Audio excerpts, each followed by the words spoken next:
交通部的春游补助开始了，为着要抢人客，嘉义市推出着100万汽车的抽奖。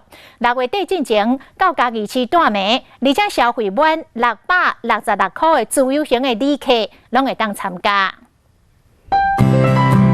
这个游泳池内面，一面欣赏美景，这是被票选做2019年上水饭店第1名的，就伫嘉义。也阁有嘉义有名阿里山森林游乐区，还有壮观美丽云海。另外嘛，一定爱来坐坐阿里山森林小火车，那真好耍，也阁有好食的哦。这嘉义有名的火鸡肉饭、3锅鱼头，每当拢吸真侪观光客来。不过，若是你选择今年来嘉义佚佗，市府做出更较侪好康。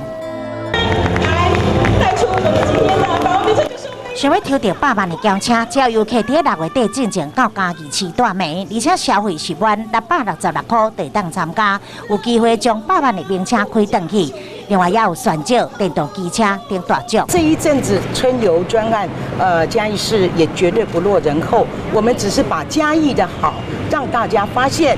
嘉义市90%是服务业，为着要吸引人潮，嘉义市府补助、摸彩拢总来，就希望利用观光带动消费，创造商机。